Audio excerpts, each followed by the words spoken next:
Hello বন্ধুরা, আজ আমি আবারও চলে এসেছি নতুন একটি ইনফরমেটিভ ভিডিও নিয়ে। আমি আজকের ভিডিওতে আলোচনা করব রেশন নিয়ে নতুন নিয়ম জারি করলো কেন্দ্র সরকার। কি সেই নিয়ম এবং সেই নিয়মে কি বলা হয়েছে সেই সমস্ত তথ্য নিয়েই আজ আমি এই ভিডিওতে আলোচনা করব। এবং আজকের ভিডিওটি শুরু করার আগে আপনি যদি এই চ্যানেলে নতুন হয়ে থাকেন তবে চ্যানেলটিকে সাবস্ক্রাইব করে পাশে থাকা বেল আইকনটি প্রেস করে দেবেন এই ধরনের ইনফরমেটিভ ভিডিও নোটিফিকেশন সবথেকে আগে পাওয়ার জন্য।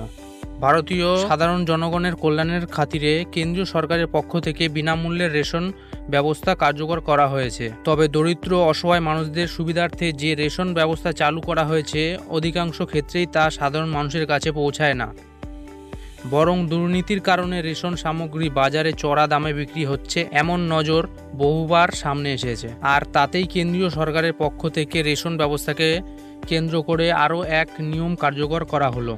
কি বলা হয়েছে নতুন নিয়মে?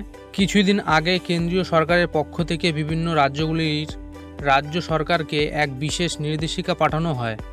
এই নির্দেশিকায় বলা হয়েছে যে প্রতিটি রাজ্যে যতগুলি রেশন দোকান রয়েছে সেই সমস্ত রেশন দোকানগুলিতে রেশন বন্টনের ক্ষেত্রে ই-পস মেশিন ব্যবহার করতে হবে। শুধু তাই নয়, এর পাশাপাশি রাজ্য সরকারগুলিকে 30শে জুন 2024 তারিখের মধ্যে রেশন ব্যবস্থার সম্বন্ধীয় এক বিশেষ রিপোর্ট জমা করার নির্দেশ দেওয়া হয়েছে কেন্দ্রীয় সরকারের তরফে। আর কেন্দ্রীয় সরকারের এই চিঠির পরিপ্রেক্ষিতে আগামী দিনে যথেষ্ট তৎপরতার সঙ্গে সমস্ত রাজ্যগুলির রেশন দোকানগুলিতে ই-পস মেশিন লাগানোর প্রক্রিয়া চালু হবে এবং তার মাধ্যমে রেশন বন্টন ব্যবস্থা কার্যকর করা হবে এমনটাই মনে করা হচ্ছে। কেন এই পদক্ষেপ গ্রহণ করলো কেন্দ্র সরকার? মূলত রেশন মাফিয়াদের দমন করার জন্য কেন্দ্রীয় সরকারের তরফে এই নতুন নিয়ম কার্যকর করা হয়েছে। সমগ্র দেশে বসবাসকারী প্রয়োজনশীল মানুষ যাতে পর্যাপ্ত পরিমাণে রেশন পায় এবং দরিদ্র অসহায় মানুষদের কাছে যাতে যথাযথ সাহায্য পৌঁছে যায় তা নিশ্চিত করার জন্যই কেন্দ্রীয় সরকারের পক্ষ থেকে এই বিশেষ পদক্ষেপ গ্রহণ করা হয়েছে।